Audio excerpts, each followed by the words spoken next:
He was the ghost all of Las Vegas wouldn't dare name. She was a young woman life had wrung dry to the very last tear. They should never have met. But fate has its own way of arranging things, and sometimes the one who comes to save you doesn't arrive in the form of an angel, but on 4 legs with a body wrapped in wrinkled fur. Ashton Reeves, 32 years old, was the man the hidden world of money and power called the Phantom, because no one had ever seen the true face of the one standing behind million-dollar deals made in the dark. He owned Reeves Holdings, an empire of casinos and the most lavish real estate in the city that never sleeps. But that was only the glittering shell concealing a far more terrifying network of power. He stood 6'2", with hair as black as ink always slicked neatly back, and eyes that could freeze an enemy in place with a single look. His face was sharply cut, his jaw square beneath a layer of short beard trimmed with care, and he wore tailored black suits, an expensive watch, and an old silver ring on his little finger, the only thing left to him by his late father. Ashton had everything: money, power, the fear of his enemies, but tonight he was about to lose the only thing he still had left: his faith. The woman he had intended to marry and the brother he would have taken a bullet for had planned together to finish him. They hadn't only betrayed his heart, they wanted to take his life and steal the empire he had built with blood and tears over 10 long years.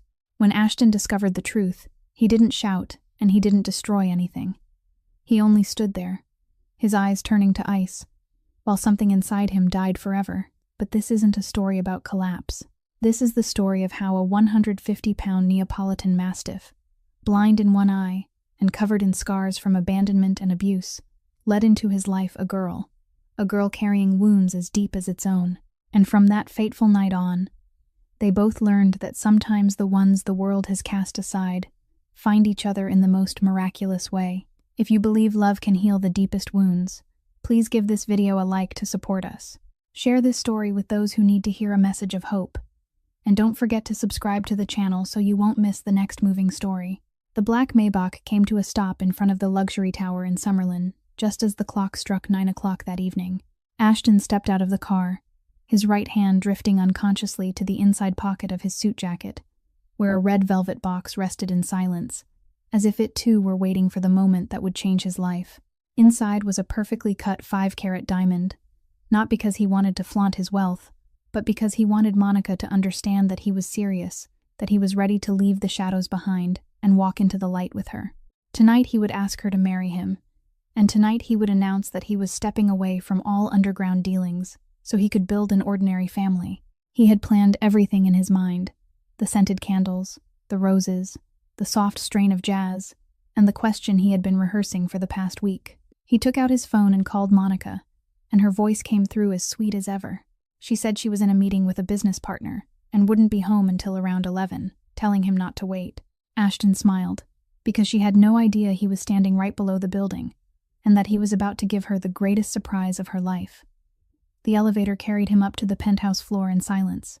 When the doors opened, the apartment lay in darkness, but a flickering glow of candlelight spilled from the bedroom. Ashton frowned slightly, because Monica never lit candles when she was alone. He moved forward with the quiet grace of a cat, meaning to appear without warning and catch the look of surprise on her face. But then he heard laughter, Monica's voice mingling with another man's, one he recognized at once: Conrad Vale, his right hand for the last 10 years, the man whose life he had saved in Chicago and trusted as if he were blood. Ashton's heart didn't beat faster. It stopped altogether for a single moment. He pushed open the bedroom door, and the world he knew collapsed in an instant. Monica and Conrad were on the bed he had bought, beneath the silk sheets he had chosen, inside the penthouse he had given her. But what turned his blood to ice wasn't that sight. On the bedside table lay an open map marked with the route of his business trip for the following week. Every detail carefully noted. Ambush points circled in red ink, timing, number of escorts, everything was there. They hadn't only betrayed his heart, they were planning to take his life. Monica screamed when she saw him. Conrad leaped from the bed, his face drained white with horror. He stammered, begging Ashton to listen to an explanation, but Ashton said nothing. He only stood there, his eyes moving slowly from the 2 traitors to the map, then returning to Conrad with a look colder than an Alaskan winter.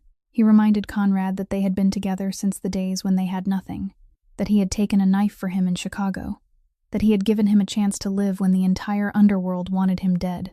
Monica tried to salvage what she could by blaming Conrad, saying she had been forced, that she had been threatened. Ashton only looked at her with eyes cold enough to freeze hell itself, and said that she had been lying to him for 2 years now, so she shouldn't waste another breath.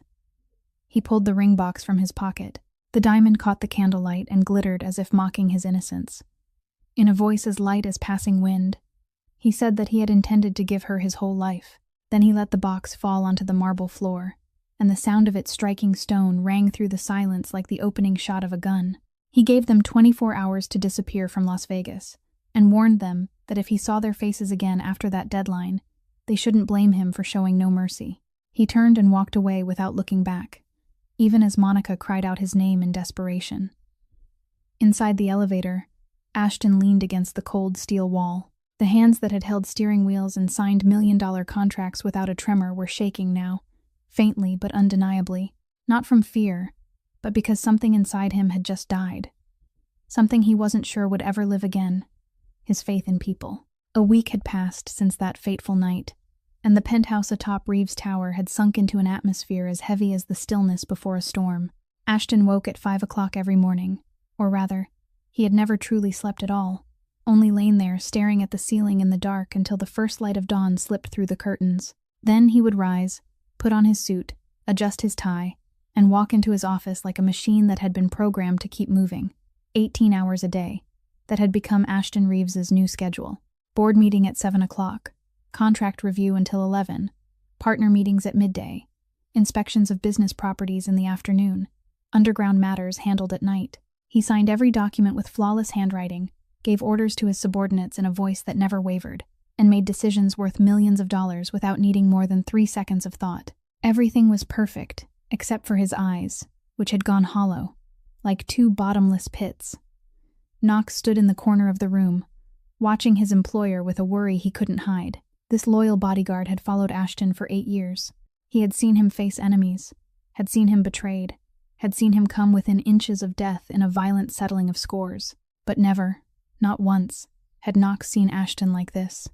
Not angry, not broken with grief, only empty, like a corpse that still walked. He wanted to say something, anything, but every time he tried to open his mouth, the coldness in Ashton's eyes made the words die in his throat. The plates of food Knox carried into the office each day were always taken back out untouched. Ashton drank only black coffee, no sugar, no cream, cup after cup, as though he were trying to keep the machine running. At night, when the whole building had gone silent, the light in his office still burned. Knox knew his boss wasn't sleeping, because every morning he found Ashton in the same suit he had worn the day before, sitting in the same position, staring through the wall as though searching for an answer to a question no one dared ask. On the 7th night, Ashton suddenly rose from his desk at 2 o'clock in the morning. Knox jolted when he saw him take his car keys and head for the elevator. He hurried after him, asking where he was going at this hour, whether he needed an escort. Ashton paused for 1 second and didn't turn around. In a voice worn rough from days of speaking to no one, he said only that he needed to be alone. Knox tried to stop him, reminding him that Conrad still hadn't left the city as ordered, and that it could still be dangerous out there. Ashton turned then, and looked at him with eyes so weary the exhaustion seemed to reach all the way into his bones, and said that he needed to be alone, not as a request, but as an order. The black SUV rolled out of the tower and merged into the thin traffic of Las Vegas at night. Ashton didn't know where he wanted to go. He only knew he had to escape the 4 walls that were slowly crushing the air out of him, that he needed air, needed something other than numbers and contracts. The neon lights of the casinos flashed on both sides of the road, but he didn't see them. He drove on instinct through familiar streets, past buildings he owned, past dark corners he controlled. All of it belonged to him. Yet tonight, for the first time in his life, Ashton Reeves felt that nothing truly belonged to him at all. The vehicle turned into an alley on the outskirts of the city, a place he rarely ever passed through, where shuttered little shops sat in silence, streetlights flickered as if they were about to die, and an old sign at the corner read "Pause and Soul." Ashton didn't know why he had stopped there. He only knew that something was waiting for him in the darkness, and that his life was about to change in a way he could never have imagined. Ashton was just about to start the engine and pull away, when a flicker of movement in the darkness made his hand stop. 3 dark figures were moving toward the back door of the small pet shop, their motions quiet, practiced, the kind of stealth used by men who had done this many times before. He recognized it at once. Professional dog thieves, the kind who stole pets to sell them or force them into illegal fighting rings. Not my problem, Ashton told himself, and he was about to turn the wheel and leave. But something made him stay. Maybe it was curiosity, maybe it was instinct, or maybe it was fate. The back door of the shop was forced open, and at that exact moment, the front door flew wide. A young woman stepped out wearing an old set of worn pajamas, her chestnut brown hair in wild disarray as if she had just bolted awake from sleep. In her hands, she held a baseball bat balanced across her shoulder, her whole body set in the stance of someone ready to fight. But what made Ashton widen his eyes wasn't the girl. It was the animal that burst out behind her. A massive Neapolitan Mastiff, with the breed's unmistakable folds of gray, wrinkled skin, heavy muscles rolling beneath its sagging hide, weighing at least 150 pounds. The dog had only one eye. On the left side of its face, a long scar ran from its forehead down to its cheek, and old wounds covered its body, healed now but still leaving their mark behind. It looked like some beast torn straight out of hell, and when it growled, the sound rolled through the night like distant thunder. The thieves stopped short. The one in front yanked a knife from his belt and shouted at the girl to call the dog back if she didn't want it stabbed to death. She didn't retreat. If anything, she took one step forward, the baseball bat still resting on her shoulder, while her amber eyes burned in the dark with a defiance that didn't tremble in the slightest. She told him to go ahead and try, her voice cold and level, as though she had faced moments like this before. Ashton opened the car door and stepped out. He didn't hurry. He didn't draw a weapon. He simply stood there in his black suit, both hands in his trouser pockets, his eyes fixed on the man holding the knife. Not a word, not a threatening move, only the sheer presence of the phantom. The leader turned around, and the instant he recognized the man standing there, the look on his face shifted from aggression to the pallor of a corpse. He stammered out the name Reeves, then motioned frantically to the others, and all three vanished into the darkness so fast it was as if they had never been there at all. The girl froze where she stood, the baseball bat still across her shoulder, staring at Ashton as though he were something not entirely human. She asked him directly who he was that dog thieves ran from him like they were being chased by the devil. There wasn't a trace of fear in her voice, only curiosity and a sliver of caution. Ashton was slightly surprised, because for the first time, someone standing in front of him wasn't terrified. He answered that she had just chased off 3 thieves on her own with nothing but a dog and a baseball bat. And yet she was asking who he was. She folded her arms, the bat still propped over her shoulder, and said she was the owner of the shop, while he was the stranger parked in the alley at 2 o'clock in the morning. So her question was entirely reasonable. Ashton let the corner of his mouth lift. It was the most interesting conversation he had had in an entire week. In an even tone, he told her that he owned this alley and the 3 surrounding blocks as well. Just then, the Neapolitan Mastiff began walking toward Ashton. The girl moved as if to pull it back, because according to her, this dog hated men and had bitten the last person who dared touch him. But then something unbelievable happened. The 150-pound beast circled Ashton, snuffling as it took in his scent, then lowered itself to sit beside his leg, its tail giving a small, quiet wag. The girl could only stare, her mouth falling open at the sight. Ashton bent down, his hand moving slowly until it rested on the dog's head, stroking gently. His fingers passed over the scars on its face, the marks left behind by pain and betrayal, things he recognized at once. Softly, he asked if the dog had been abandoned once. The girl nodded and introduced herself simply. Her name was Pearl Donovan, and she had rescued the dog, whose name was Titan, from a fighting ring 2 years earlier. When she had found him, he had been little more than skin and bones, locked in an iron cage, with one eye so destroyed it couldn't be saved. Ashton looked into the dog's face, into the one eye it had left, which was now looking back at him with a trust so strange and immediate that he couldn't explain it. Slowly, in a low voice touched by something distant, he said that the betrayed recognized the betrayed. Pearl said nothing. The words touched something buried deep inside her, and she knew this man wasn't speaking only about the dog. Ashton rose to his feet, looked at her one last time, and told her to lock the doors carefully. He said he would have men watch over this area from now on. Pearl replied that she didn't need anyone guarding her. Ashton answered that he knew she didn't, but Titan needed rest. Then he turned and walked back toward the car, leaving the girl standing there with 100 unanswered questions, and a dog staring after the black SUV as it disappeared into the darkness. with an expression she had never seen in his face before, the look of absolute trust. 3 days after that strange encounter, Pearl woke with the sharp sense that something was wrong. The small room behind the shop was unnaturally quiet. There was no familiar sound of heavy breathing, no hulking shape curled in the corner. She sat bolt upright in bed and called Titan's name, but only silence answered her. The shop door was still locked, the windows were still shut, but when she ran out back, her heart nearly stopped at the sight of a small hole beneath the fence, just large enough for a stubborn 150-pound dog to squeeze through, if he was determined enough. Panic sent Pearl running through the neighborhood, calling Titan's name until her voice turned raw. She asked the woman who owned the little grocery next door. She asked the morning street vendors. She even asked the children playing at the mouth of the alley, but no one had seen a giant one-eyed dog pass by. It made no sense, because Titan was too large, too frightening, too impossible to ignore if he had been wandering the streets. Unless he hadn't been wandering at all. Unless he had somewhere specific he meant to go. Pearl's phone rang, and an unfamiliar number flashed across the screen. She hesitated for 1 second, then answered, and a man's voice came through, cool and professional, introducing himself as Knox, an employee of Mr. Reeves. He informed her that her dog appeared to be sitting outside the entrance to Reeves' tower, and had been there for 2 hours. None of the building's security staff dared go near him, because he growled at anyone who tried to approach.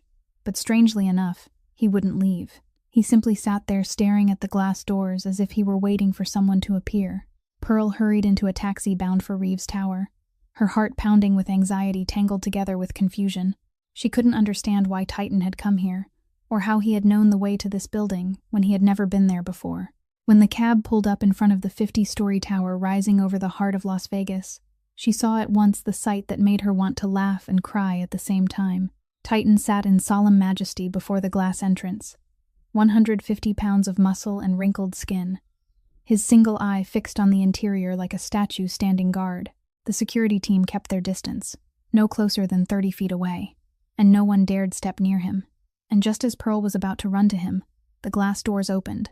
Ashton Reeves stepped out in a gray suit, his hair as precisely arranged as it had been the night they met, though dark shadows lay beneath his eyes, the unmistakable mark of a man who hadn't slept in days. The moment Titan saw him, something close to a miracle happened.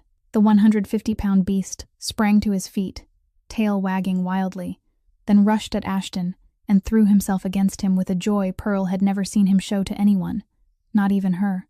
Ashton didn't step away. He caught the dog easily, both hands going up to cradle that giant wrinkled head and let Titan lick his face.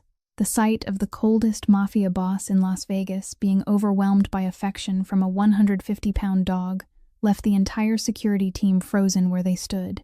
Ashton looked into Titan's eye and asked softly whether he had come looking for him. His voice had gentled in a way Knox, standing just behind him, had never heard in 8 years of working by his side. Titan barked once as though confirming it, his tail still swishing without pause. Pearl rushed up, breathing hard, and immediately began apologizing. She said she had no idea how her dog had found his way there, that she didn't know how he had done it, and that she was sorry for the trouble. Ashton cut her off and said there was no need to apologize, because this seemed to have been Titan's decision, not hers. He studied Pearl in the clear light of day, so different from that earlier night when the flicker of street lamps had revealed only blurred outlines. Now he could see her properly. Her chestnut brown hair had been hurriedly tied up, tiny freckles were scattered across the bridge of her nose, and her amber eyes were fixed on the dog with worry still lingering in them. She wore old jeans and a plain white t-shirt, with a few strands of dog fur clinging to one shoulder that she hadn't noticed. No lipstick, no jewelry, no effort to impress anyone at all. Ashton asked if she had eaten lunch yet, and Pearl blinked at him in confusion and asked what he had just said. He repeated it with the same calm tone. Lunch. Had she eaten? Pearl shook her head and said no, because she had been out looking for her dog, so how could she possibly have eaten? Ashton nodded, then said simply that he was taking Titan to lunch, and if she wanted to come along, that was up to her. Pearl blinked several times, not entirely sure she had heard him correctly. She asked if he was inviting her dog to lunch, while she herself was only optional. Ashton gave a slight shrug and replied that Titan had traveled more than 6 miles to find him, and had sat there waiting for 2 hours, so in his opinion, that deserved a meal. Pearl looked at Titan, who was sitting beside Ashton's leg with his tail still wagging faintly, then looked back at the mysterious man standing in front of her. At that exact moment, her stomach growled, as if betraying her on purpose. Ashton lifted one eyebrow and said that it seemed Titan wasn't the only one who was hungry.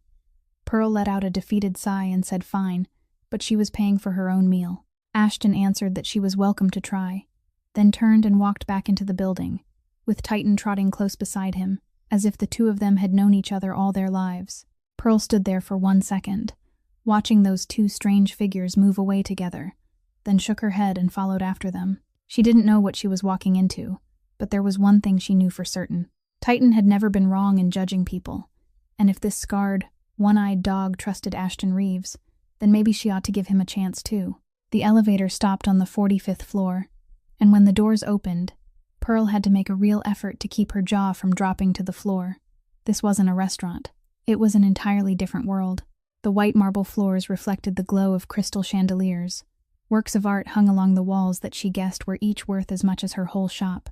And beyond the enormous glass stretching from floor to ceiling, all of Las Vegas lay spread below like a shimmering carpet of light. Pearl asked what kind of restaurant this was, because she had never seen anything like it, and Ashton answered calmly that it was his private dining room. Pearl turned to stare at him in disbelief, and asked if he really ate alone in a room the size of her entire block. Ashton only shrugged and said that he usually did, his voice carrying no boast, no pride, only simple fact. They sat down at the table. Titan settled at Ashton's feet, and was promptly served by a polite staff member who placed a bowl of fresh beef on a white porcelain plate, as though the dog were a VIP guest. Pearl watched her dog being treated with more luxury than she herself had seen on any day of her life, and she couldn't help laughing. She said Titan was being treated better in that moment than she had been all year put together. The server handed Pearl a menu with a leather cover edged in gold, and when she opened it and glanced over the dishes and the prices beside them, her face didn't change, but her hand tightened slightly around the corner of the menu. One appetizer here cost as much as a full month of rent for her shop. She closed the menu, set it back down, and told Ashton that a glass of water would be enough for her. Ashton looked at her with quiet puzzlement and asked if she wasn't hungry, when her stomach had just growled loudly enough for the security downstairs to hear it. Pearl answered bluntly that she was hungry, but she didn't like owing anyone anything, and the food here wasn't within her means to pay for. She added that she knew he owned the alley where she lived, but that didn't mean she would let him buy her lunch. Ashton tilted his head as he studied her, those eyes seeming to read each layer of wall she had built around herself. He asked whether she thought this was some kind of trap. Pearl answered without hesitation that she believed no one gave anyone anything for free in this life. Ashton fell silent for a moment, then said softly that she had been betrayed before. It wasn't a question. It was a statement. Pearl didn't answer, but the way she sat a little straighter, the way her amber eyes suddenly hardened, told him everything. Ashton continued, his voice low and touched with something far away, saying that just last week he had been where she was, trusting the wrong people, and nearly paying for it with his life. He didn't go into detail. He stopped there and let the silence speak for everything he didn't want to name. Pearl looked at him for a long moment, then let out a slow breath and began to speak. She said she had once been engaged, that she had spent 4 years with that man, and that he had tricked her into signing bank guarantee papers before disappearing with all the money, leaving her behind with $200,000 in debt. Her mother had died of cancer when she was 19. Her father had walked away when she was still a child and had never come back. Then she stopped, saying nothing more, because that alone was already heavy enough. Ashton didn't offer any hollow comfort. He didn't show pity. He only gave a small nod, as though he understood, and maybe he truly did. Then he asked her something he had been asking himself all week without finding an answer. Why hadn't she given up? Why hadn't she sold the shop to pay off the debt and found a more stable job instead of struggling on a loan like this? Pearl looked down at Titan lying quietly at Ashton's feet, his wrinkled gray coat and the scar on his face standing as proof of all he had survived. Then she lifted her eyes and answered that some things mattered more than choosing the easy road. That answer hung in the air like a gentle challenge. Ashton sat in silence, watching her, watching this 27-year-old woman buried in debt, living in a tiny room behind her shop, rescuing abandoned animals when her own life was hardly better than theirs, and yet sitting here refusing a free meal because she didn't want to owe anyone anything. She didn't flatter him. She didn't pity him. She didn't try to impress him in any way at all. She was simply herself, blunt and strangely unbreakable. He signaled to the server and ordered 2 medium-rare steaks, along with an extra bowl of bones for Titan. Pearl started to protest, but Ashton cut her off and said that he wasn't buying anything from her. This was simply 2 people who had both been betrayed, sharing lunch together, and neither of them owed the other a thing. Pearl looked at him for a while, weighing it over in her mind, then finally sighed and said, "All right, but next time, she was paying." Ashton replied that next time he would let her try, his voice still soft, though there was something warmer in it now. Titan lifted his head to look at them both, his tail giving a slow, satisfied wag, as if he approved of the way things were unfolding. Maybe that one-eyed dog was smarter than either of them had realized, and maybe he had known exactly what he was doing when he ran 6 miles to this tower that morning. The black SUV came to a stop in front of Paws and Soul just as the afternoon sun began casting long shadows across the narrow alley. Ashton stepped out of the vehicle, his eyes sweeping over the scene around him with the quiet scrutiny of a man used to sizing up everything in an instant. This neighborhood was nothing like his world. The walls were peeling with old paint, the streetlights flickered as if they were on the verge of dying, and the cracked sidewalks had weeds pushing up through the seams in the concrete. Pearl's shop was a small 2-story building sitting on the corner, with an old wooden sign bearing the store's name swaying gently in the breeze, and the faded blue paint on the door worn down by time. Pearl unlocked the door, and Titan charged inside as if he were finally coming home after a long adventure. Ashton followed, and for the first time in his life, the man who owned a billion-dollar empire of casinos and luxury real estate found himself standing in the middle of a tiny pet shop, surrounded by stacked dog crates, and the faint, lingering scent of animal fur in the air. He counted 5 dogs in the rescue area at the back, each one a different size and in a different state. A golden retriever with a ragged coat lay curled in the corner. A pit bull mix missing one hind leg was fast asleep. 2 small mixed-breed dogs huddled close together as though searching for warmth, and an old husky with clouded eyes stared toward the door, as if still waiting for someone who was never coming back. In another corner, an aging calico cat rested in a wicker basket, lined with soft cloth, while 2 white rabbits hopped inside a small pen that had been carefully positioned away from the draft. Pearl stepped into the rescue area, and what Ashton saw next held his gaze without effort. She sat down beside the golden retriever, her hand moving gently through its tangled fur while she spoke in a soft voice, the kind one might use to soothe a frightened child. The dog was shy at first, but only a few minutes later it had laid its head in her lap and closed its eyes in trust. Then she moved to the 3-legged pit bull, checking the healing wound at the stump of its missing leg with the care of a physician, then rewarding it with a strip of dried meat when it obediently let her tend to it. The old husky lifted its head at the sound of her familiar footsteps, and Pearl spent several minutes doing nothing more than sitting beside it, stroking its head and talking to it as though it were an old friend. Ashton stood at the entrance to the rescue area, silent as he watched. He had seen many people in his life. People who wore masks of kindness to hide dark ambition. People who played the fragile victim only to stab in the back anyone foolish enough to trust them. But the girl in front of him wore no mask at all. Her gentleness was real. Her patience was real. And the love she gave these abandoned creatures was real. The sound of the front door opening made Ashton turn his head. A young woman rushed inside, her light brown hair tied in a high ponytail, a student backpack slung over her shoulders, and her face tight with worry. She called out for Pearl and asked why she hadn't answered her phone all morning. She said she had called 100 times and no one had picked up. Then she stopped cold when she saw Ashton standing there. Pearl came out from the back and introduced her as Willa, her younger sister, a final-year veterinary student. Then she turned and introduced Ashton to Willa. Willa's eyes widened, and she asked if Reeves meant Ashton Reeves, the casino tycoon whose face appeared in every business magazine she read. Pearl only nodded and told her not to make a big deal out of it. Willa pulled her sister into the corner and whispered, though not nearly quietly enough, asking since when she had started knowing billionaires. Pearl answered flatly that the dog had led her to him. Willa blinked and asked which dog had led her there, and Pearl pointed to Titan, who was stretched out at Ashton's feet, as though that were the most natural place in the world for him to be.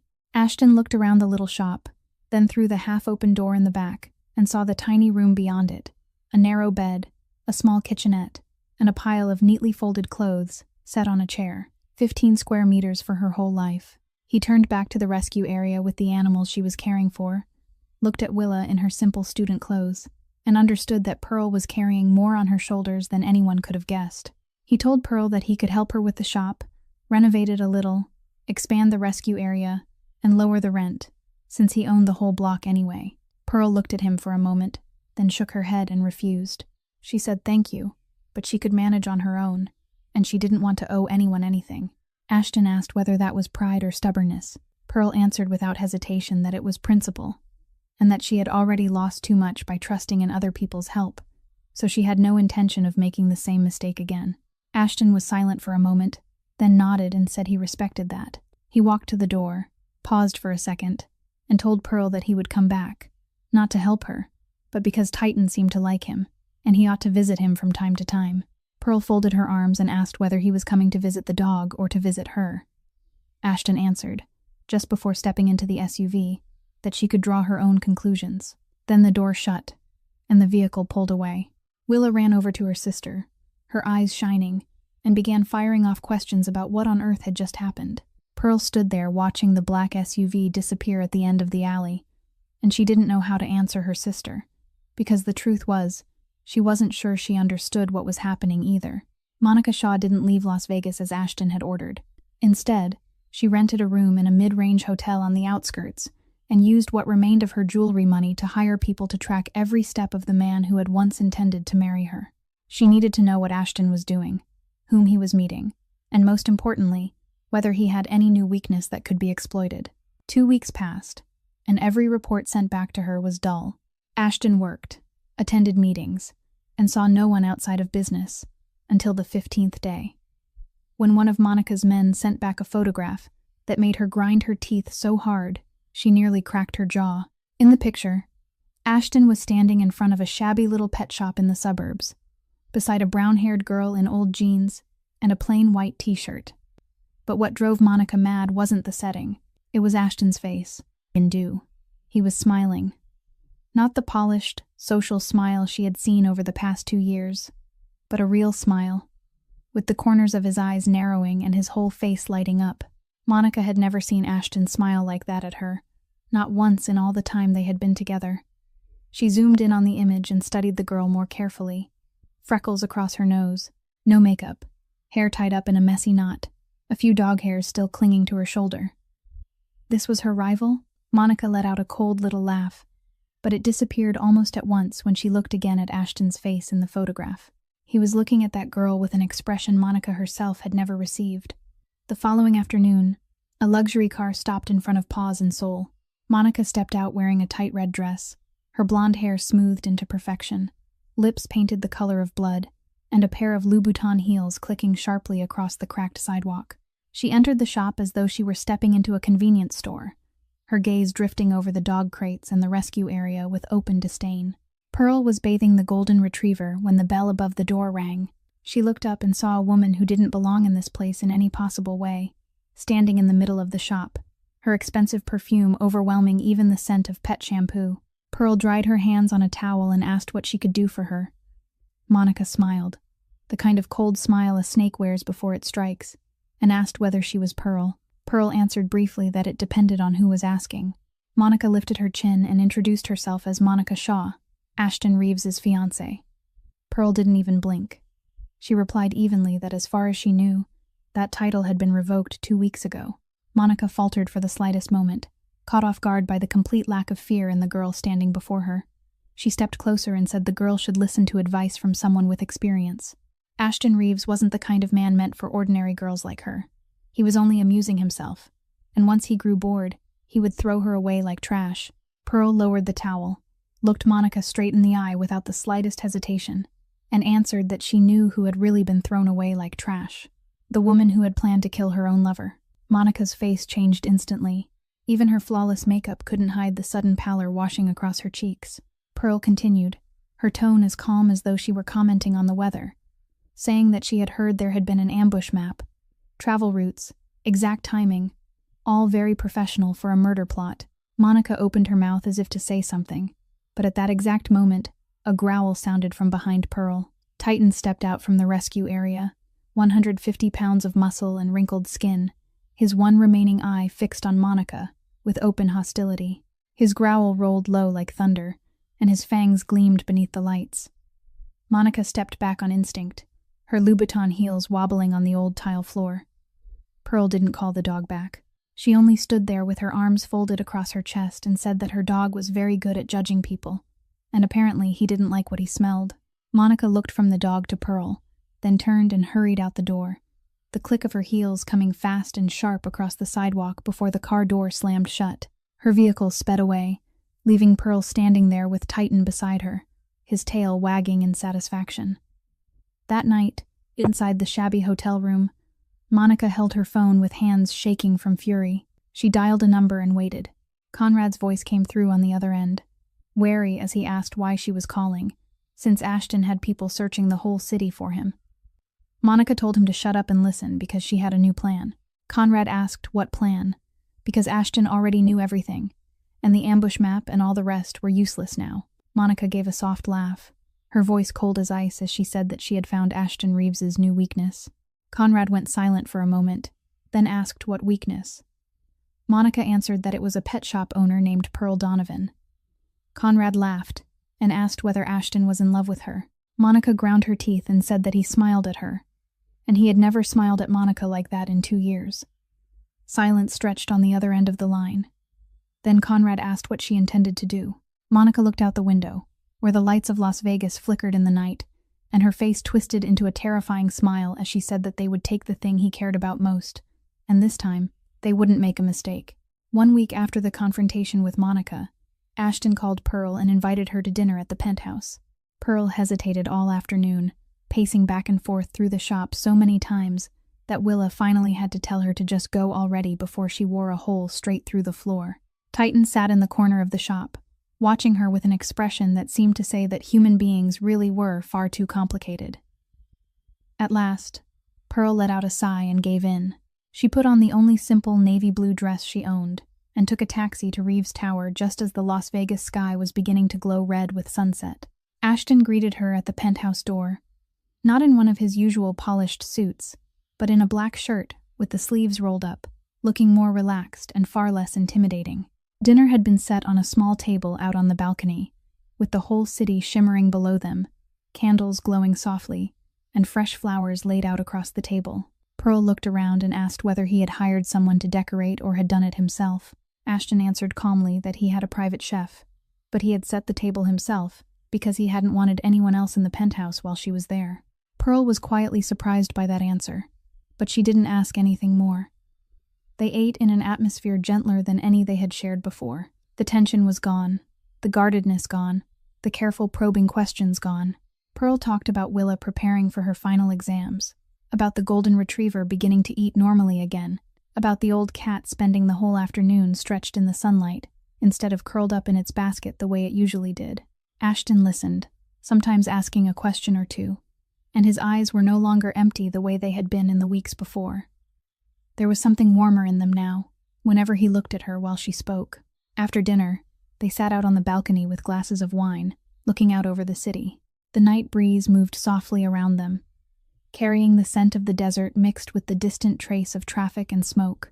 Pearl asked how long he had lived here, and Ashton answered that it had been 5 years, ever since he had completed the tower. She asked whether he never grew tired of looking at the same view every day for all that time. Ashton was silent for a while, then said that before now, he had never really noticed it, because he had rarely sat out there.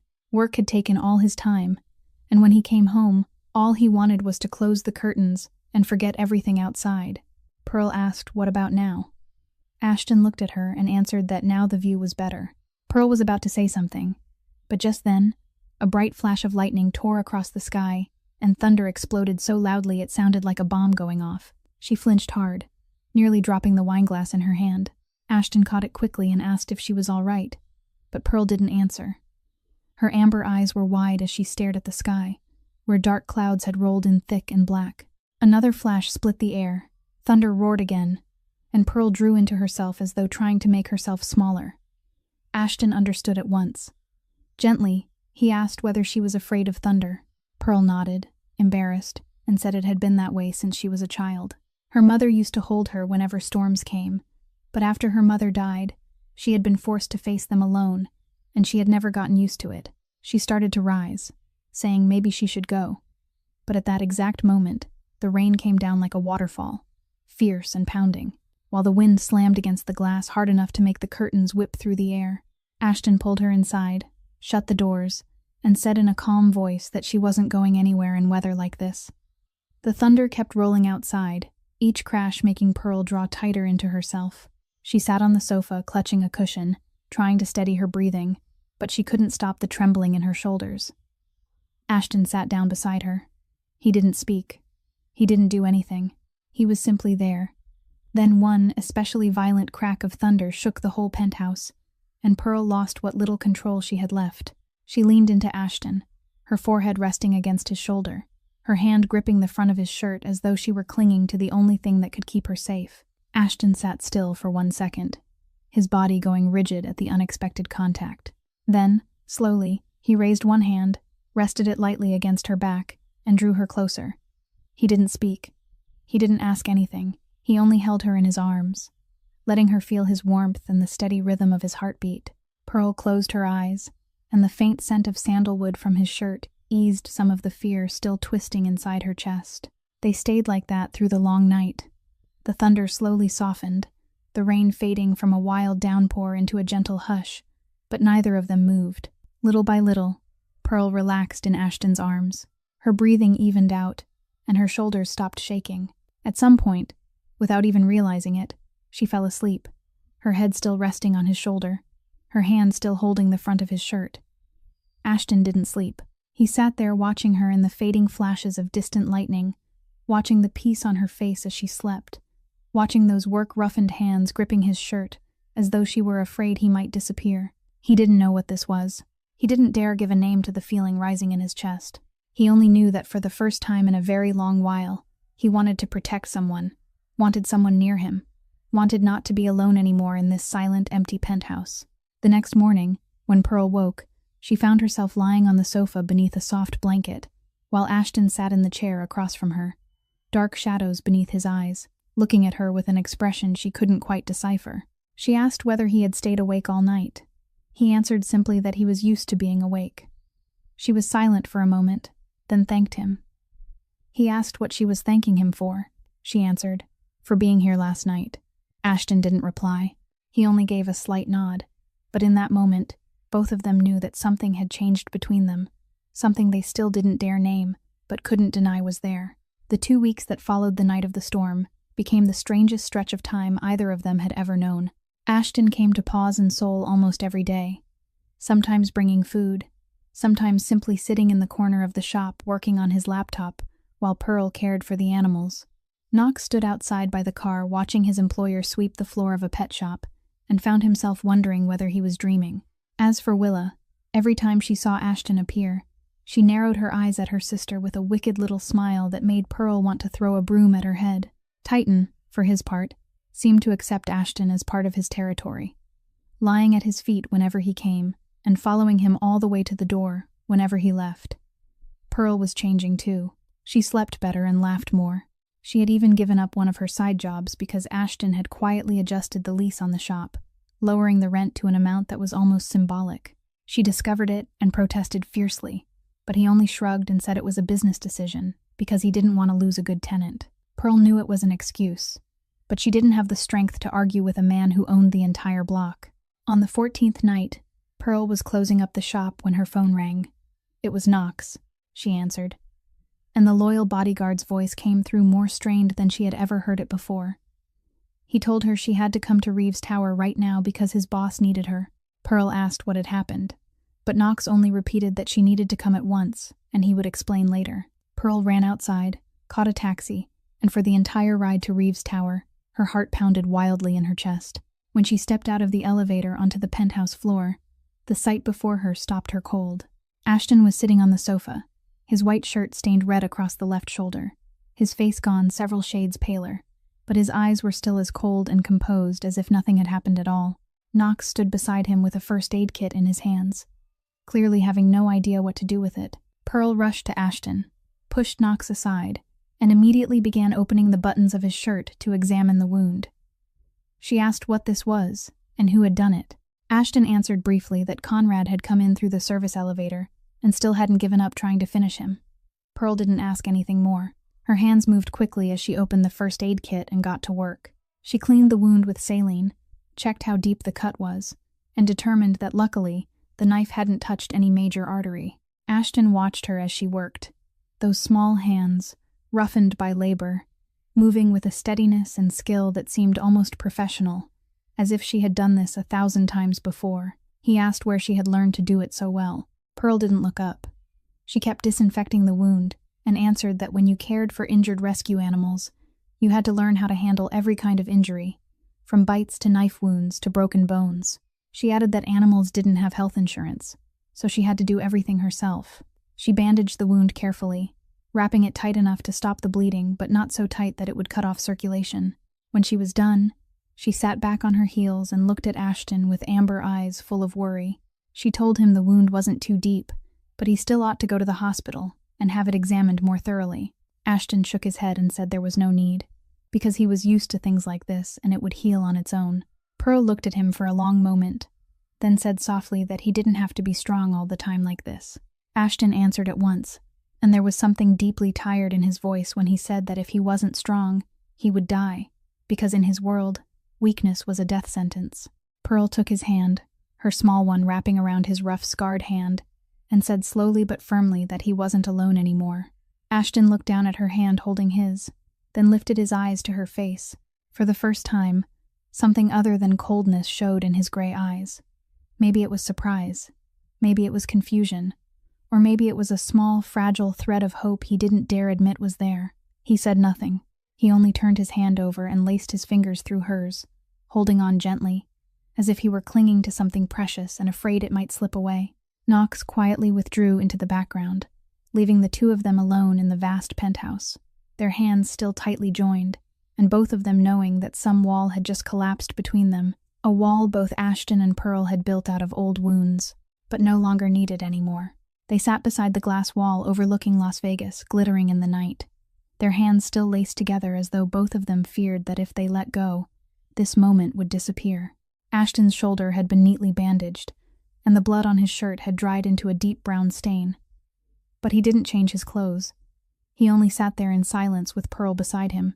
The night grew later, and the city below remained as restless as ever, as though it had never learned how to sleep. Yet inside this penthouse, time itself seemed to stop. Ashton was the first to break the silence. His voice was low, touched with something distant, as he began to speak about his father. He said that his father had worked for a powerful organization, loyal for 20 years, trusting the men he called brothers.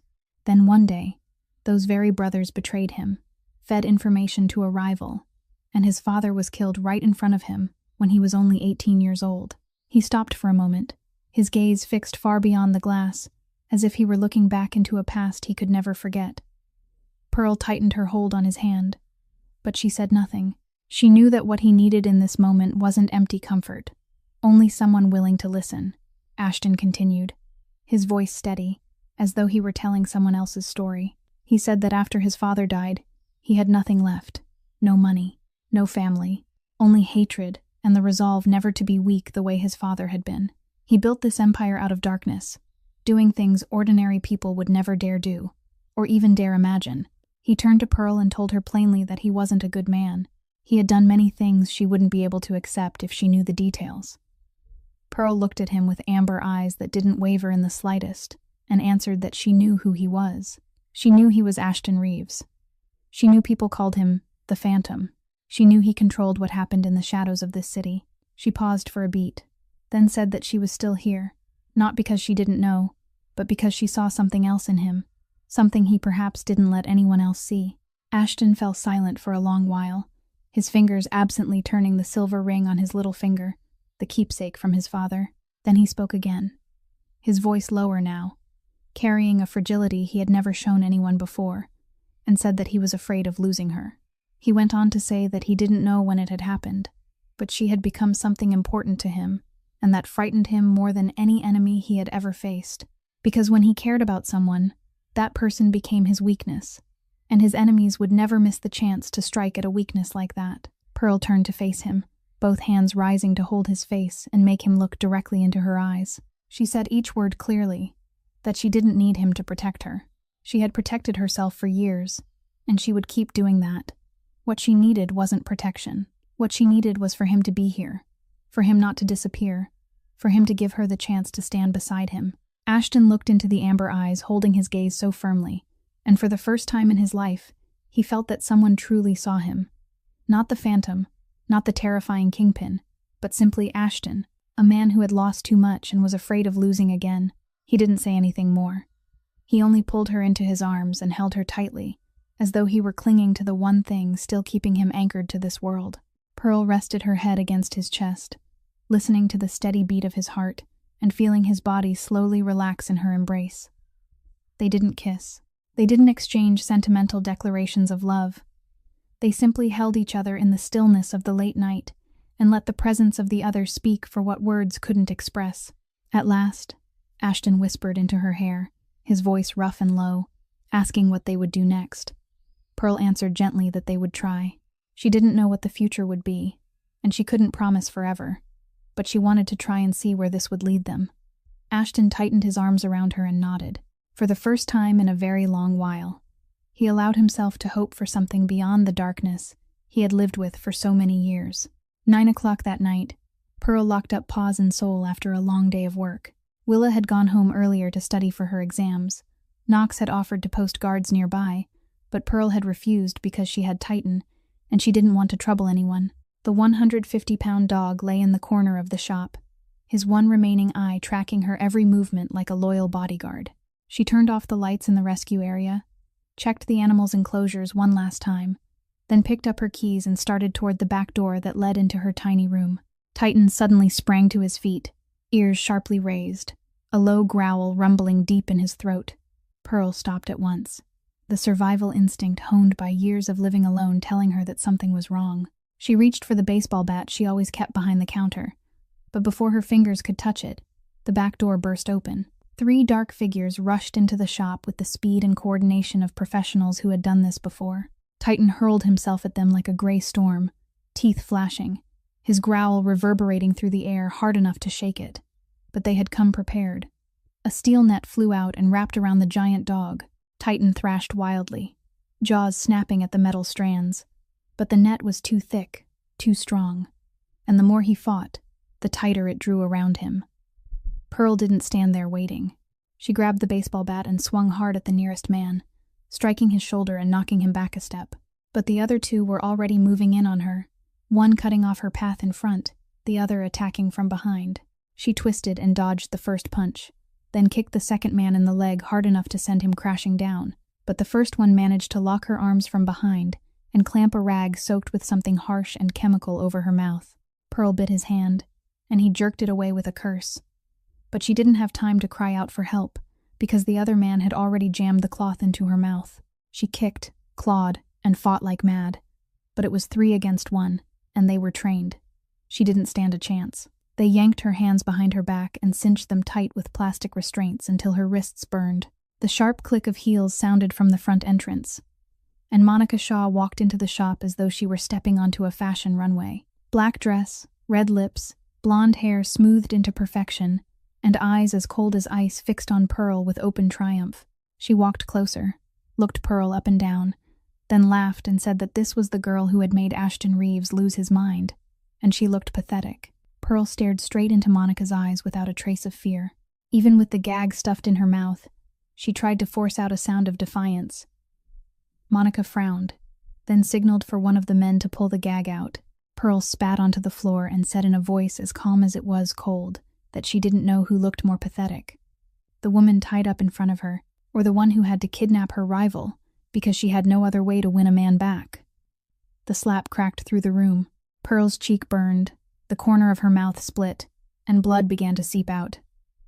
But she didn't cry. She didn't beg. She only turned back to Monica with a taunting smile. Then she said that Monica hit very well, and asked whether she needed another one to feel better about herself. Monica ground her teeth and raised her hand to strike again, but a man's voice came from the doorway. Conrad stepped inside with madness in his eyes and a twisted smile on his face. He told Monica to stop because they needed the girl still in one piece for the video. He walked up to Pearl, looked her over from head to toe, then said with satisfaction that Ashton certainly had good taste in women, though it was a shame that this time he would have to lose the thing he valued most. Pearl asked him directly what he was planning to do. Conrad laughed and answered that this time Ashton would have to choose, his empire or her life.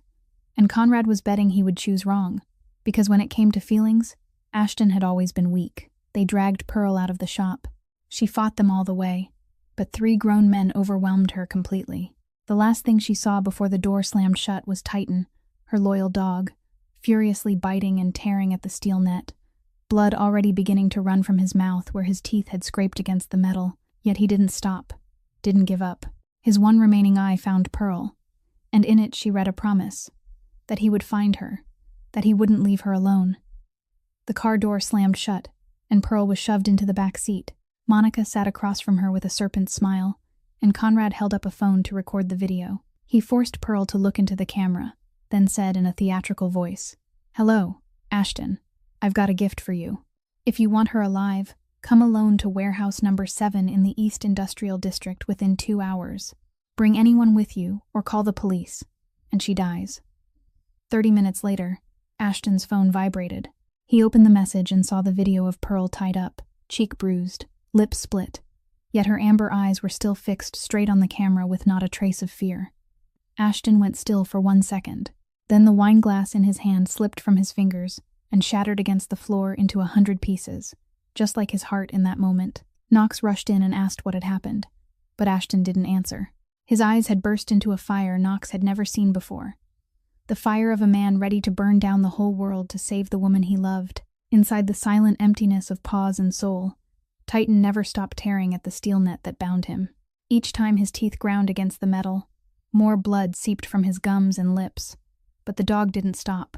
150 pounds of muscle twisted and strained, jerking with all its strength, searching for a weakness in the mesh while low growls of pain rumbled through the darkness. 20 minutes passed like 20 hours. At last, one weaker strand of steel snapped, then a second, then a third, and Titan broke free with his muzzle covered in blood and his body marked by cuts from the sharp metal. The dog stood in the middle of the shop for 1 second, drawing in the air to catch Pearl's scent. But she was gone, and her smell had already begun to thin into the night wind.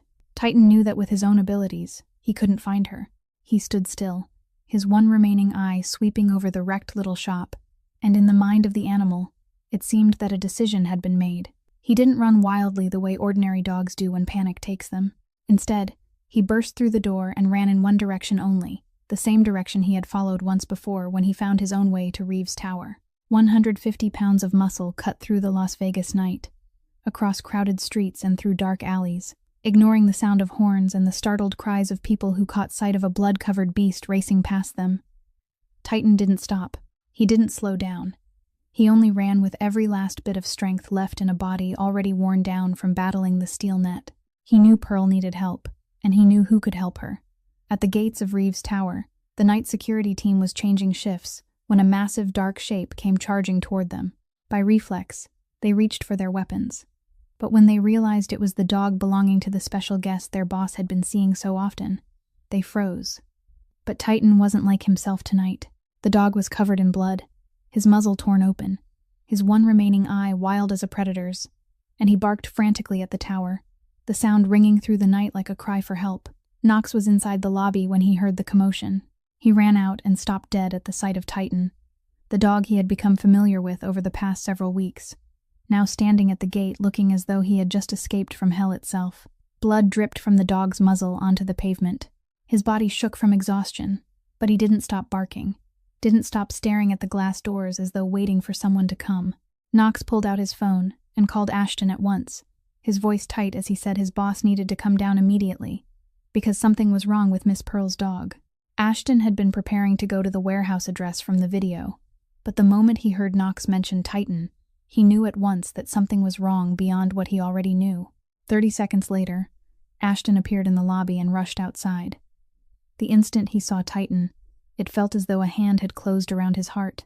The dog was bloodied, exhausted, but still standing there, and when he saw Ashton, he lunged toward him, rearing up and licking at his face as if trying to deliver some urgent message. Ashton took hold of the dog's head, looked into the one eye it had left, and asked only one question. "Where's Pearl?" Titan turned his head, ran a few steps east, then looked back at Ashton and repeated the motion, as if saying, "Follow me." Ashton understood immediately. This dog was smarter than he had ever imagined. Titan hadn't gone searching for Pearl because he knew he wasn't capable of finding her alone, but he knew who could, and he had come here to lead the way. Ashton turned to Knox and gave the order in a voice cold as ice. "Mobilize the whole team, follow the dog, surround the target, but no one goes in until I give the signal." Knox asked, "What about you, boss?" Ashton answered shortly that he was going in alone. Knox started to protest, but Ashton turned and fixed him with gray eyes burning with fire, then said slowly, word by word, "This is Pearl." Just 2 words. But Knox understood. This wasn't an order from a boss to a subordinate. This was the decision of a man willing to die for the woman he loved. Titan began to run, and Ashton ran after him, with Knox and his men following behind in black vehicles. The dog tore across the city with astonishing speed for a creature that had already fought and bled so much, leading them through familiar streets and then into the industrial district on the eastern edge of the city. When Titan stopped in front of an abandoned warehouse with a faded number 7 painted on the door, Ashton knew they had found the right place. He signaled for Knox to surround the building but keep his distance, then walked toward the warehouse door, empty-handed, black suit, alone.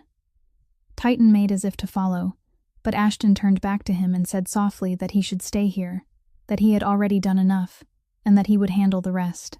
The dog sat down, his one eye fixed on Ashton as he disappeared into the darkness of the warehouse, and if an animal could pray, then perhaps that was what Titan was doing in that moment. The warehouse was dark and damp, and the smell of dust and rust mixed with old machine oil to create an oppressive air that made it hard for Pearl to breathe. She was tied to an old wooden chair, her hands bound behind her back with plastic restraints, cinched so tightly that her wrists had gone numb. Her cheek still burned from Monica's slap. Her lip was still bleeding, but the light in her amber eyes hadn't gone out. They still burned with a resilience her captors had never expected to find. Pearl studied everything around her, her mind working without pause, even while her body was restrained. Plastic ties, not rope, harder to break. But if they were rubbed long enough against something sharp, they could snap. The wooden chair she sat on was old and rotting, and along the back edge of it, a splintered piece of wood jutted out, leaving a sharp corner. She began moving her wrists carefully, rubbing the plastic against that edge in tiny, hidden motions, while her face remained calm, as if she had already accepted her fate. Monica paced back and forth in front of her, high heels clicking against the cracked concrete floor. She stopped, looked at Pearl with contempt, and asked whether she understood what kind of situation she was in. Ashton would have to choose between his empire and her life, and what did she think he would choose? Pearl stopped sawing at the restraint for 1 second, looked Monica straight in the eye, and answered in a calm voice, as though they were merely making small talk, that she didn't know what he would choose, but she knew one thing for certain. She didn't need anyone to save her. Monica laughed and asked how exactly she planned to save herself while tied up like this. Pearl gave the smallest shrug and said she would figure something out. She always did, because she had lived alone for years without needing anyone's help. Monica stepped closer, bent down, and stared at Pearl with cold blue eyes. She said Pearl truly didn't understand who she was dealing with. Pearl answered without hesitation that she was dealing with a woman who had to resort to kidnapping and threats just to win back a man's attention, and that she thought that said far more about Monica than it did about her. Another slap cracked through the air. Pearl's head jerked to the side, and for a moment her ears rang, but she turned back to look at Monica, blood trailing from her split lip down to her chin, and smiled. A taunting smile without the slightest trace of fear. She said Monica hit harder than she had the last time, and asked whether she wanted to try for a third. Conrad stepped out from the corner of the warehouse, phone in hand and restlessness written across his face. He told Monica to stop, to get hold of herself, because they needed the girl in one piece when Ashton arrived. He glanced at his watch. It had been nearly 2 hours, and Ashton still hadn't shown up, and that was beginning to make him nervous. Pearl kept rubbing the restraint against the edge of the chair, feeling the plastic slowly wearing thinner with every tiny motion. She thought about Ashton, about the way his eyes had looked at her on the night of the storm, about the way he had held her as if she were the most precious thing in the world. She thought about Titan, her loyal dog who had fought like something possessed to protect her, and she prayed he hadn't been too badly hurt. She thought about Willa, her little sister at home studying for exams, not knowing her sister was in danger. She still had too much left to do. Too many people needed her. She couldn't die here. Monica turned back toward her, stepped closer, and in a mocking voice asked whether Pearl really thought Ashton loved her. Pearl answered that she didn't know, and she didn't care whether he loved her or not, because that didn't change the fact that she was going to save herself. Monica gave a cold laugh and asked what she was planning to do. Scream for help, because no one would hear her out here. Pearl looked straight into Monica's eyes and said slowly, word by word, that she wasn't screaming for help because she wasn't the kind of woman who waited for someone else to come solve her problems. She had paid off $200,000 of debt on her own after being betrayed. She had raised and supported her younger sister on her own. She had rebuilt her life from the rubble, with no one else's hands to carry her. An abandoned warehouse and 2 mad people weren't going to break her. Conrad stepped closer, looked at Pearl with a trace of curiosity, and said this girl had nerve, and he could see why Ashton had fallen for her. But courage didn't help much when she was tied up and they had weapons. Pearl didn't answer. She only kept rubbing the restraint against the splintered edge of the chair, feeling the final strip weakening more and more. In her mind, she told herself that she wasn't going to die here. She still had too much to do. The golden retriever at the shop needed her. Willa needed her. The abandoned animals needed her. And maybe, just maybe, Ashton needed her too. The final plastic tie was almost through. She only needed a few more minutes. She kept her face calm, giving away nothing at all, and waited for her moment. The warehouse door opened, and Ashton Reeves stepped into the darkness alone, empty-handed, dressed in black, with gray eyes cold as steel.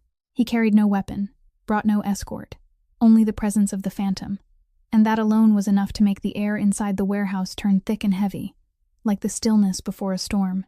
Conrad turned at the sound of footsteps, and a twisted smile spread across his lips when he saw Ashton appear exactly as expected. He pulled a gun from his waistband, aimed it at Pearl, and said that he had finally arrived. He had begun to think Ashton would let the girl die, rather than give up his empire. Ashton didn't look at Conrad. His eyes went to Pearl at once. She was sitting there bruised, her lips split, but her amber eyes were still fixed on him with the same fierce resilience. He asked if she was all right, his voice calm, though beneath the ice there was the faintest tremor. Pearl gave a small nod and said she was fine, though she would really like to go home and wash up, because this warehouse smelled awful. Ashton nearly laughed. Even here, even now, this girl could still make a joke. Conrad cut in, stepping closer as he held out a stack of papers and a pen. He said these were the transfer documents for all of Ashton's assets and shares. Sign them, and the girl would be released. If not, he would shoot her right in front of Ashton and make him live with that image for the rest of his life. Ashton looked at the papers, then at Pearl, then back at Conrad. He said only one word. Fine. The whole warehouse fell into a silence as dead as a grave. Monica stepped out from the shadows, her eyes wide, unable to believe what she had just heard, and asked Ashton to repeat himself. Ashton said it again. He agreed. He would sign everything, all the assets, all the shares, the whole empire, but they had to let her go first. Conrad laughed out loud, glanced at Monica in triumph, and said he had told her so. Ashton Reeves was weak when it came to feelings.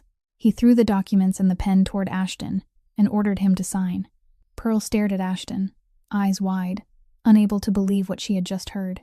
He was willing to give up everything he had built over all those years, the empire he had raised with blood and tears, just for her. She wanted to shout at him not to do it, but her mouth had gone dry, and no sound came out.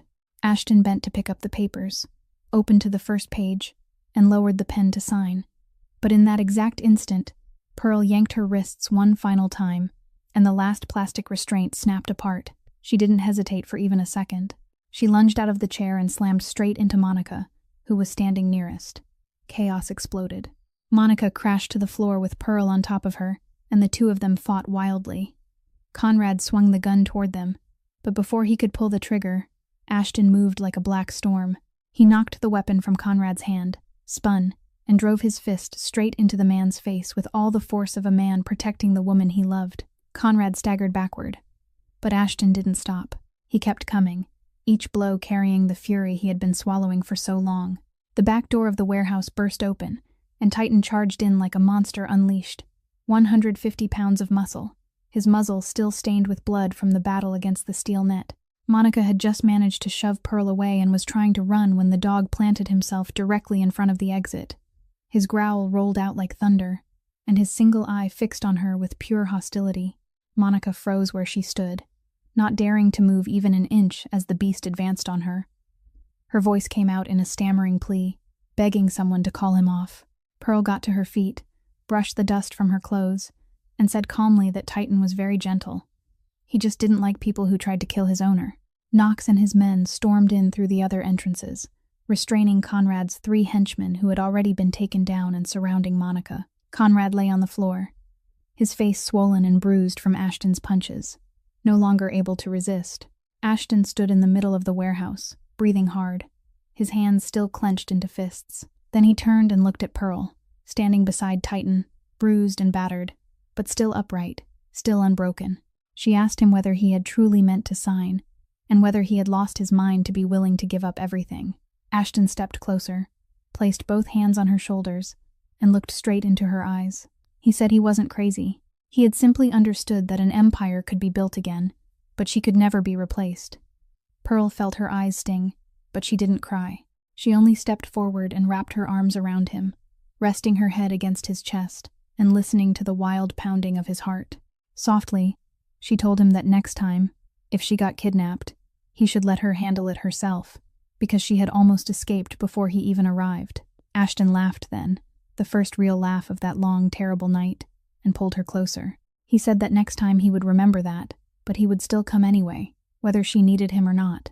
Titan came to stand beside them, his tail wagging gently even though his muzzle was still bloodied, and Pearl bent down to wrap her arms around her loyal dog. She thanked him for leading Ashton to her. Behind them, Knox gave orders for Conrad and Monica to be taken away. The night ended with the traitors captured, and with 2 wounded souls standing in the middle of an abandoned warehouse, holding each other as though they had just found the most precious thing in the world. Outside the warehouse, the red and blue lights of police cars flashed through the night as Knox finished handing Conrad and his 3 men over to law enforcement. The evidence of conspiracy to murder, kidnapping, and extortion had already been prepared, enough to ensure that Conrad wouldn't see the light of freedom again for many decades to come. Ashton stood a few steps away, watching the man who had once been his brother in all but blood being handcuffed and pushed into a police car, his face bruised and his eyes burning with hatred. Before the door shut, Ashton stepped closer and said to Conrad in a voice cold as ice that the only reason he was still alive was because of her. Pearl had asked Ashton not to kill him, and he had respected that. But every single day Conrad sat in prison, he should remember that his life had been spared by the very person he had meant to kill. Conrad spat on the ground and gave a harsh laugh, saying that Ashton had grown weak because of some nobody girl. Ashton didn't answer. He only turned and walked away, because the man was no longer worth another second of his time. The police car door slammed shut, and Conrad disappeared into the night, carrying with him what little remained of a 10-year friendship that had crumbled into ashes. Monica was escorted by Knox and 2 other men toward a different vehicle, not a police car, but a private car belonging to Reeves Holdings. She wouldn't be going to prison like Conrad, because there wasn't enough direct evidence tying her to the original murder plot, but her fate wouldn't be much better. Her assets in Las Vegas had been frozen, her family's business ties would be cut off, and she would be banished from the city forever, forbidden to return in any form. Monica stopped as she passed Ashton and Pearl standing side by side. She looked at them for a long moment, at the way Ashton kept one protective hand at Pearl's back, at the way Pearl leaned into him so naturally as though they had belonged beside each other all their lives. Then she spoke, and her voice held no arrogance now, no threat, only emptiness, as she said that he really did love her. Ashton didn't answer. He didn't need to confirm or deny anything to this woman anymore. He only stood there, eyes fixed straight ahead, and let his silence say everything. Monica gave a small laugh, a sound touched with sadness and surrender, then stepped into the car without looking back. The door closed, and the vehicle rolled into the darkness, carrying away the woman who had once nearly become Ashton Reeves's wife, but who was now nothing more than a ghost from the past. When all the cars had driven away and the warehouse had fallen quiet again, Ashton turned to Pearl. She stood there with a bruised face, a split lip, rumpled clothes, and dog hair clinging all over her. But in his eyes, she was still the most beautiful thing he had ever seen. Gently, he asked whether she was hurting. Pearl looked down at herself, at her wrists swollen red from the restraints, at her cheek still burning from Monica's slaps. but she shook her head and said that she only wanted to go home. Ashton nodded and started to guide her toward the car, but then he stopped and asked a question he had wanted to ask for a long time. "Where is home for you?" Pearl came to a stop and turned to look at him in the fading glow of the vehicle lights. She was quiet for a moment, as though she were thinking about the answer. Then she stepped closer, lifted her hand, and rested it gently against his chest, right where his heart was beating. She said only 2 words. "Right here." Ashton looked down at her small, work-worn hand resting over his heart, then lifted his gaze to her face, to those amber eyes looking back at him without the slightest hesitation. He didn't say anything. He only placed his hand over hers, holding it there against his chest, and pulled her into his arms. And so they stood in the night, outside an abandoned warehouse where life and death had collided only moments before, with Titan lying quietly at their feet, though his muzzle still bore the blood from the battle for his freedom.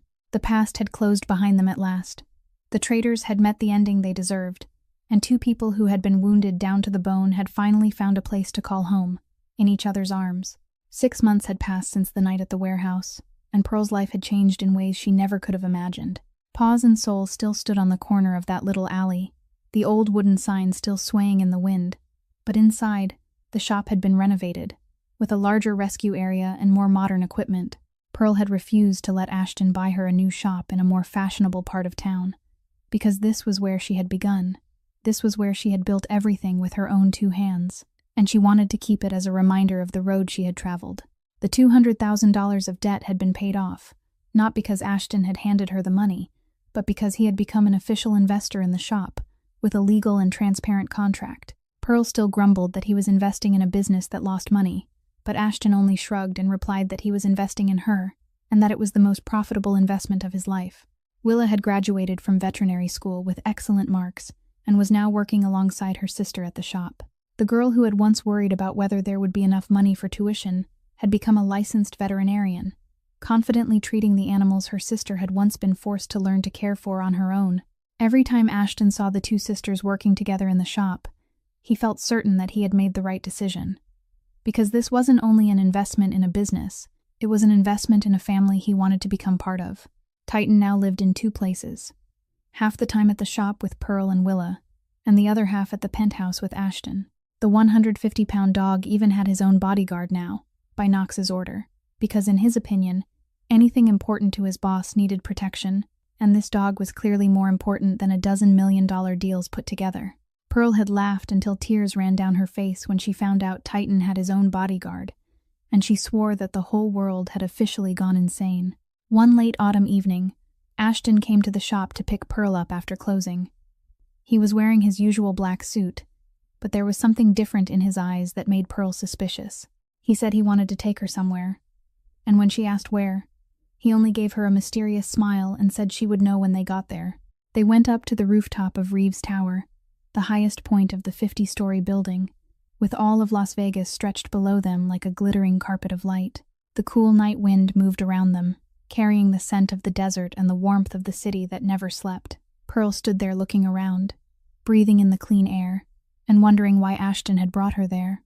Ashton stood beside her and stayed silent for a long moment, as though trying to find the right way to say something. Then he turned to look at her, and began to speak, his voice low and slow, as if he were weighing every word. He said that before he had met her, he had thought he would die alone in that penthouse, looking out over a city he controlled but didn't truly belong to. He had everything: money, power, the fear of his enemies, but no one wanted him for himself.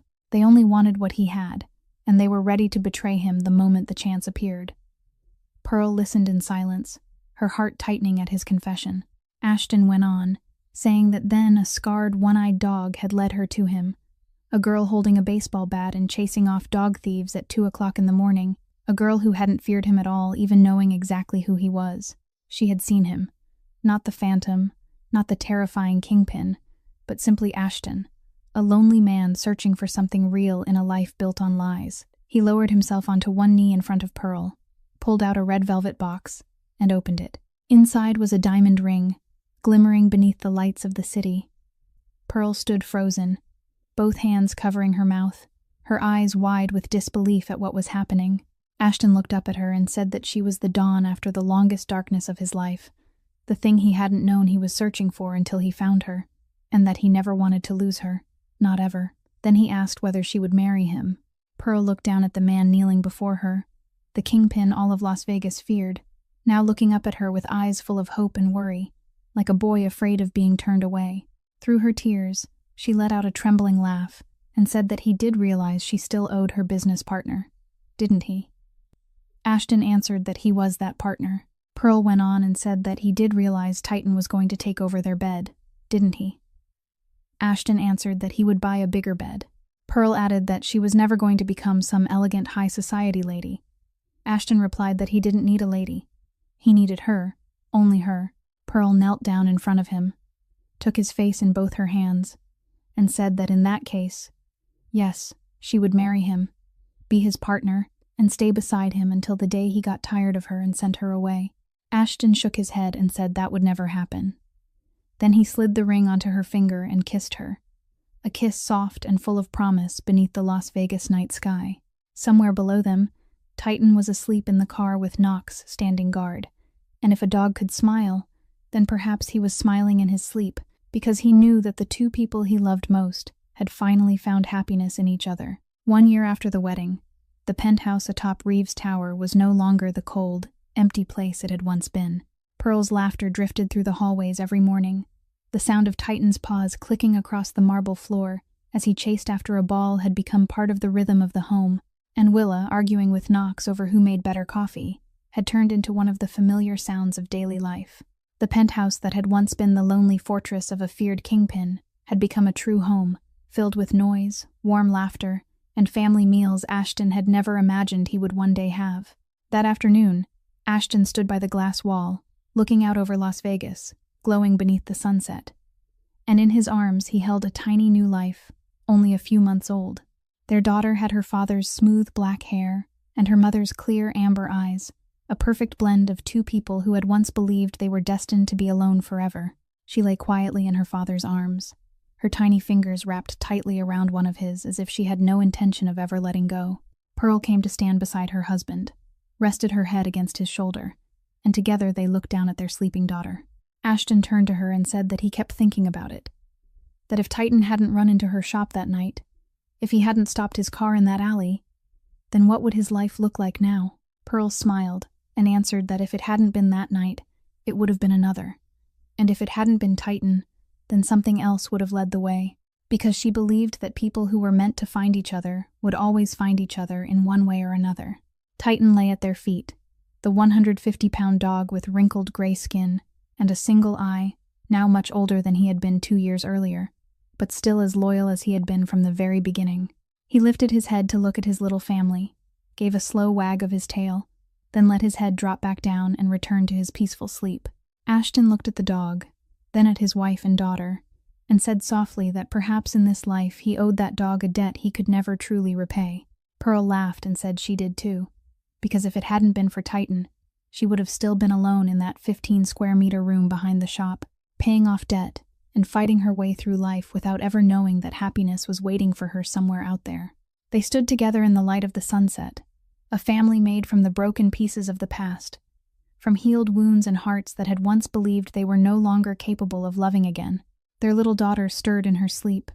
Titan snored softly at their feet, and the city of Las Vegas shimmered beyond the glass, as if it too were celebrating a happy ending no one had ever dared dream of. Sometimes in life, the very things the world has cast aside turn out to be the most loyal and the most precious. A dog abandoned to a fighting ring led a girl betrayed by life itself to a man who had been stabbed in the back by those he loved most. And from those 3 lives that once seemed to have no way forward, a family was born. Thank you for staying with this story all the way to the very last moment. If the story of Pearl, Ashton, and Titan has touched your heart, please give us a like and share this video with the people you love. Don't forget to subscribe to the channel and turn on notifications so you won't miss the moving stories we bring you each day. We'd truly love to know how this story made you feel, which character stayed with you the most, and which moment brought tears to your eyes. Leave a comment below and let us hear the feelings carried deep in your heart. We wish all of you watching this video good health, a joyful life, and days filled with peace and happiness. Goodbye for now, and we'll see you again in the next video.